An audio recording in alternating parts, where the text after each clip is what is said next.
예, 저는 아직 젊죠. 젊은데도 불구하고 깜빡깜빡할 때가 너무나 많이 있는 것 같습니다. 저희 집 문을 이렇게 나올 때마다 잠그기가 번거로워가지고 문이 닫히면 잠기게끔 제가 락을 걸어놨는데요. 그래서 안에다가 열쇠를 두고 문을 잠근 게 벌써 2번이나 되었습니다. 그래서 그렇게 공교로운 일을 당하기도 했는데요. 어떤 분들은 집에다가 가스불을 켜놓고 밖에 일을 보기도 하고 또 집에 잠깐 물을 틀어놓고 밖에 일을 보기로 하다가 그것을 깜빡하다가 이렇게 잊어버릴 때가 많이 있습니다. 그리고 이런 이야기를 주고받을 때면 많은 분들이 너도 그랬니? 나도 그랬어 라면서 서로서로 동의하기도 하는데요. 이런 개인적인 일을 깜빡하고 망각할 때가 있을 뿐만 아니라 우리가 국가적으로도 사회적으로도 특히 한국인은 잘 잊어버리는 습성을 가지고 있는 것 같습니다. 그래서 미국의 재무장관을 지낸 로버트 루빈 씨가 자신의 회고록을 썼는데 2003년도에 불확실한 세계에서라는 것을 발간했습니다. 이 책에서 그는 한국인들을 표현하기를 고통스러운 경험에서 얻은 교훈을 너무 빨리 잊어버린다라고 아쉬워하고 있습니다. 또한 이 한국인의 빠른 망각은 바람직하지 못한 판단으로 이어지게 된다라고 경고하는 것도 잊지 않았습니다. 이 루빈 씨의 말대로 우리 국민은 또 우리들은 과거의 고통을 너무 빨리 잊어버리는 습성이 남달리 높은 것 같습니다. 그래서 개인적이든 국가적이든 마찬가지로 금방 잊어먹고 망각을 하고 맙니다. 지난날 잘못된 판단이나 행동으로 인해 입은 고통을 금세 잊어버리면 보다 더 참혹한 불행을 자초하게 될 것입니다. 그래서 그런지 인간을 망각의 동물이다라고 표현하기도 합니다. 그런데 성도 여러분, 우리가 많은 것들을 잊고 살지만 특별히 잊지 말아야 할 것이 있습니다. 그것은 무엇입니까? 꼭 잊지 말고 붙들어야 할 그것은 주님의 은혜인 줄 믿습니다. 그래서 오늘 말씀 제목이 그의 모든 은택을 잊지 말자라는 제목입니다. 사랑하는 성도 여러분, 여러분들은 하루하루 주님의 은혜를 잊지 않고 감사하며 살아가고 계십니까? 나를 위해서 죽으시고 부활하신 주님의 그 은혜를 마음에 새기고 묵상하고 계십니까? 나를 위해 목숨까지 내어주신 그 주님의 은혜를 하루라도 잊지 말고 기억하고 생각하고 살아가기를 간절히 원합니다. 우리나라 속담 중에서 원수는 돌에 새기지만 은혜는 물에 새긴다라는 말이 있습니다. 물에는 글을 새길 수가 있습니까? 물에는 글을 새길 수가 없습니다. 그만큼 은혜를 입은 사람이 그것을 간직하지 못하고 잊어버리고 흘려버린다는 것입니다. 또한 외아들이 밥투정한다라는 말이 있습니다. 부모의 사랑을 독차지하고 그리고 부모의 사랑을 많이 받은 그 아들이 더 부모에게 감사하고 잘해야 하는데도 불구하고 오히려 더 투정하고 부모의 가슴에 대못을 받는 경우가 많다는 뜻입니다. 중국 역사에서 가장 태평성대를 누리던 때가 요임금과 순임금 시대였습니다. 그 요임금 시대의 이야기입니다. 당시에 중국 백성들이 즐겨 부르던 노래 중에 격양가라는 노래가 있는데요. 그 내용은 우리가 밭을 갈아서 밥을 먹고 우물을 파서 물을 마시는데 임금의 은혜가 내게 무슨 상관인고 라는 뜻입니다. 임금이 나라를 잘 다스려 자신들이 태평의 세월을 보내고 있음에도 불구하고 자신의 힘으로 평안한 시절을 살고 있는 것으로 착각하여 임금의 은혜가 나와 무슨 관계가 있느냐라는 그런 뜻입니다. 어쩌면 우매하고 어리석은 우리의 모습이 아닌가 싶습니다. 하나님의 그 큰 은혜가 너무나 크고 온통 하루하루 그 은혜 가운데 살아가고 있으면서도 우리는 당연한 것으로 여깁니다. 하나님의 은혜 속에 살고 있다는 생각을 못할 뿐만 아니라 내가 똑똑하고 내가 잘나서 그렇게 잘 사는 것으로 착각할 때가 너무나 많음을 우리는 기억해야 합니다. 우리 그리스도인의 생활은 처음부터 끝까지 감사이며 모든 것이 다 하나님의 은혜요 하나님의 뜻임을 깨달아야 합니다. 그리할 때에 내 삶에 우리 삶에 더 은혜가 넘치고 더 풍요로워지며 기쁨이 넘치게 될 줄 믿습니다. 그래서 오늘 본문 시편 103편 2절에 보면 다윗은 우리에게 또 자기 자신에게 경고 같은 말씀을 하고 있습니다. 그 모든 은택을 잊지 말 것을 명령하고 있습니다. 여기에서 은택이란 말은 그 의미는 하나님께서 자기 백성을 위해 하신 일을 총칭하는 말입니다. 다윗은 우리가 하나님의 은택을 잊지 않는 것이 성도로서 얼마나 중요한 일인지 분명히 알고 그 본인도 그것을 경계하고 있었던 것입니다. 과학적 법칙 중에 연력학 제2법칙이 있습니다. 이 법칙은 시간이 지남에 따라서 모든 에너지는 무질서한 방향으로 흐르게 된다라는 법칙인데요. 이 법칙은 연력학에 관한 법칙이지만 자연의 본질을 대변하는 말이기도 합니다. 이 뜻은 어떤 사실에 대해서 우리가 인식을 하고 우리 뇌에 저장을 한다 할지라도 특별한 노력이 없이는 모든 정보는 망각이라는 무질서로 이동한다라는 뜻입니다. 망각은 참 무섭습니다. 그래서 우리가 하나님의 그 은택을 기억하기 위해서는 끊임없는 노력과 끊임없는 생각이 필요합니다. 물론 우리가 인생을 살아가는데 별로 중요하지 않는 내용이라면 기억을 붙잡아 둘 필요는 없습니다.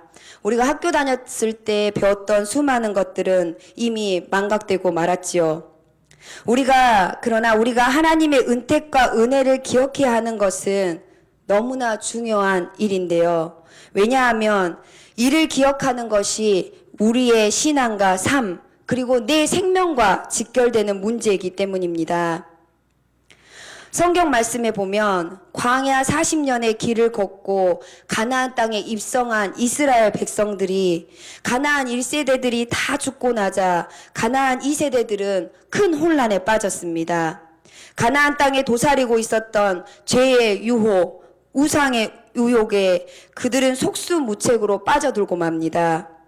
성경은 이들이 이러한 처지에 놓이게 된 이유를 사사기 2장 10절에서 그 이유를 말씀하고 있는데요. 여호와를 알지 못하며 여호와께서 이스라엘을 위하여 행하신 일도 알지 못하였기 때문이다 라고 기록해 놓고 있습니다. 이들의 망각이, 이들의 하나님의 은혜를 잊음이 결국 그들과 그들의 공동체를 그와 같은 어려움에 처하게 하였던 것입니다. 그러하기에 하나님께서는 이미 그 전부터 미리 가나안 땅에 들어가려고 선 이스라엘 백성을 향해서 말씀하셨습니다. 너희는 나의 말을 너희 마음과 뜻에 두고 또 그것을 너희 손목에 메고 또 기호를 삼고 너희 미간에 붙여 표를 삼고 또 그것을 너희 자녀에게 가르치며 집에 앉았을 때에든지 길에 행하여할 때든지 누워 있을 때에든지 일어날 때에든지 이 말씀을 강론하고 내 집 문설주와 바깥문에 기록하라 라고 거듭하여 강조하였습니다. 이것은 하나님의 은혜를 기억하고 되새기고 하나님의 일을 생각하는 것이 얼마나 중요한 일인지 알 수 있는 말씀입니다. 하나님의 은혜를 잊었던 망각했던 이스라엘 백성들에게 대기하고 있었던 것은 고난과 고통과 죽음과 슬픔이었습니다. 사랑하는 성도 여러분, 다윗이 자기 자신을 향하여 강력히 명령하고 있는 것처럼 주님의 은혜, 하나님의 은혜, 그 은혜를 망각하거나 외면하는 성도가 되지 맙시다. 그것을 기억하는 사람은 살아계신 하나님의 은혜와 축복을 체험하며 살아갈 수 있을 것입니다. 생명의 말씀이 내 삶에 흘러넘쳐 내 삶 가운데 아름다운 결실로 맺을 수 있을 것입니다. 말씀 한 구절 읽어드리겠습니다. 내가 채우지 아니한 아름다운 물건이 가득한 집을 얻게 하시며, 이것은 내가 한 것이 아니고 하나님이 하신 겁니다. 내가 파지 아니한 우물을 차지하게 하시며 내가 심지 아니한 포도원과 감람나무를 차지하게 하사 내게 배불리 먹게 하실 때에 너는 조심하여 너를 애굽 땅 종 되었던 집에서 인도하여 내신 여호와를 잊지 말고 내 하나님 여호와를 경외하며 그를 섬기며 그의 이름으로 맹세할 것이니라. 신명기 6장 11절 말씀입니다. 또한 하나님께서 이스라엘 백성에게 유월절을 꼭 지키라 라고 명령하신 이유가 무엇입니까? 그것은 애굽으로부터 해방시켜 주신 그 하나님의 은혜를 끊임없이 잊지 말고 되새기고 가족과 함께하고 하나님의 명령을 묵상하기 위함임을 기억하시기 바랍니다. 예수님도 마찬가지십니다. 예수님도 주님의 은혜를 망각하지 않고 살아가는 것이 얼마나 중요하며 또 중요한지 말씀을 통해서 보여주셨습니다. 누가복음 17장 나병 환자의 이야기를 잘 아실 것입니다.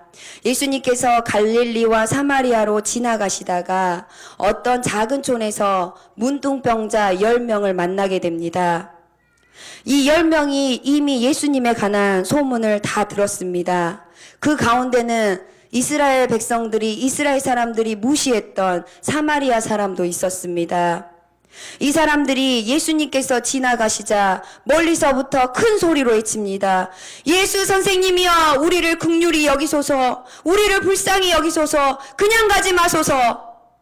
이들은 이미 예수님께서 원하신다면 자신을 고칠 수 있다라는 것을 확신하고 있었고 간절히 부르짖었습니다.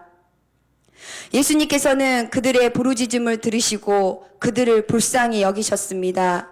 그리고 그들에게 가서 제사장들에게 너희 몸을 보이라 라고 말씀하셨습니다. 당시에 문둥병자들은 자신들의 병이 낫게 되면 나았다는 증명서를 제사장들에게 받아야 했습니다. 그래서 예수님께서는 문둥병자들에게 제사장에게 가서 내 몸을 보이라 라고 말했던 것입니다.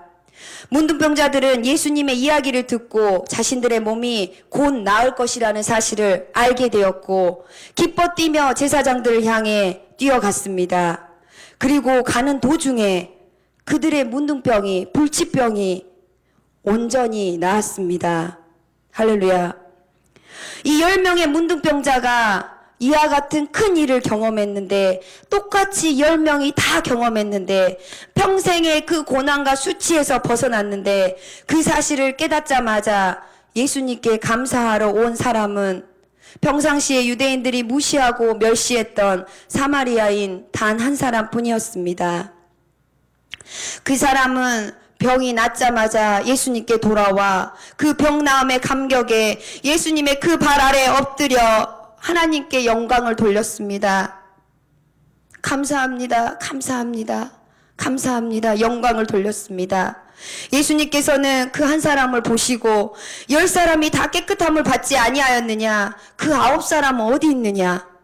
이 사마리아 사람 한 사람밖에는 하나님께 영광을 돌리는 사람이 없느냐라고 물으셨습니다.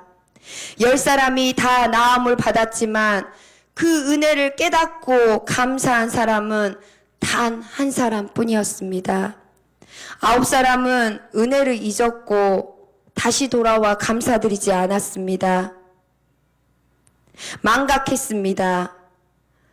이 9사람은 믿음이 없는 사람이었나요? 아닙니다. 이 9사람은 예수님이 할 수 있다라는 것을 이미 알고 있었습니다. 고칠 수 있다라는 사실을 알고 있었습니다. 이 9사람은 예수님을 간절히 부르짖는 사람이었고 예수님이 자신들을 고칠 수 있다는 사실을 믿는 믿음의 사람이었습니다. 다시 말하면 기도의 사람이었고 믿음의 사람이었습니다. 그러나 그들은 그 기도 응답 후에 주님의 은혜를 잊어버리고 말았습니다. 그렇습니다. 열심히 기도 잘하는 우리들도 믿음이 있는 사람도 은혜를 잊어버리기가 쉽다는 말씀입니다. 그렇기에 우리를 항상 살펴야 할 줄 믿습니다. 우리가 주의하지 않으면 우리 가운데서도 이 9사람과 같은 일이 생기게 됩니다. 예수님께 받은 수많은 은혜들 생각나십니까? 말로 할 수 없는 그 은혜들, 그 은혜를 생각하며 감사할 줄 알아야 그 사람에게 더 큰 은혜가 생길 줄 믿습니다. 사마리아인은 감사했고 예수님은 이를 향해 선포했습니다. 일어나 가라! 내 믿음이 너를 구원하였느니라. 이는 병뿐만 아니라 그 믿음의 그 감사로 말미암아 영혼까지 구원받았음을 나타내는 말씀입니다. 사마리아인은 돌아와 감사했고 하나님께 영광을 돌림으로 말미암아 그 영혼까지 구원을 받았습니다. 사랑하는 성도 여러분, 우리도 늘 되새기고 늘 감사하며 살아갑시다. 주님께서 주신 이 모든 것들에 대해서 감사하고 그 모든 은택을 잊어서는 안 될 줄 믿습니다. 그래서 로마서 1장 21절에 보면 다음과 같은 말씀이 기록되어 있습니다. 하나님을 알되 하나님을 영화롭게도 아니하며 감사하지도 아니하고. 믿지 않는 사람의 표시가 여기 있습니다. 감사할 줄 모르는 것입니다. 믿는 사람의 표는 하나님의 은혜를 감사하고 되새기는 것입니다. 참된 신앙과 헌신의 생활의 그 배후에는 주님의 은혜를 깨닫고 은혜에 대한 감사와 감격의 마음이 그 가운데 충만히 있는 것입니다. 10명의 문둥병자가 주님을 다 같이 만나서 문둥병 나음을 입었지만 진정한 의미에서 구원받은 사람은 단 한 사람 사마리아인 뿐이었습니다. 똑같이 주의 은혜를 입었지만 9사람은 단지 일시적인 육체의 구원만 받은 반면 단 한 사람 사마리아 사람만은 영과 육이 모두 구원을 받았습니다. 이 9명은 분명히 제사장에게 몸을 보이고 나았음을 증명받고 집으로 돌아갔을 것입니다. 하지만 그들이 돌아간 장소는 영원하지 않습니다. 낡고 쇠퇴할 것이며 나았던 자신들의 몸도 늙어서 죽음을 맞이할 것입니다. 그리스도를 망각한 9명은 이 땅에서의 그 유한한 삶만 살 뿐입니다. 더 이상의 소망이 없습니다. 죽음 끝에는 심판이 기다리고 있습니다. 붙들어야 할 때 붙들지 못할 때 후회하며 땅을 치게 되는 것입니다. 병고침도 중요하지만 내 앞에 기도 응답도 중요하지만 진정한 영혼 구원을 받지 못한 이 9사람 얼마나 불쌍한 인생입니까? 예수님께 감사를 표하러 돌아왔던 사마리아인은 영원한 구원을 얻었고 천국 백성이 되었습니다. 우리들은 어떠한 일이 있더라도 이 구원의 방주 되시는 그리스도를 놓지 맙시다. 그리스도를 넉넉히 붙들고 그분의 은혜를 끊임없이 기억하면서 감사하면서 천국 백성으로서 자부심을 갖고 이 땅을 넉넉히 이기며 살아가는 그리스도인이 됩시다. 그래서 주님이 주신 그 일시적인 은혜만 기뻐하고 주님을 모른 척하지 말고 진짜 그 은혜의 근원 되시는 그리스도를 망각하지 말고 생명의 근원 되시며 우리의 운명을 결정하시며 그 그리스도를 굳세게 붙잡고 살아감으로 말미암아 우리의 삶이 열매 맺는 삶, 하나님께 영광 돌리는 삶 되기를 바랍니다. 말씀을 맺겠습니다. 십자가의 피로써 우리에게 다가오신 주님의 그 은혜, 말로 다할 수 없는 주님의 그 은혜, 그 은혜를 잊지 말고 하루하루 그 은혜를 기억하면서 감사하면서 살아갈 때 우리 삶 가운데 주님의 은혜가 더 넘치며 기쁨이 더 넘치며 행복한 삶이 될 줄 믿습니다. 함께 기도하겠습니다.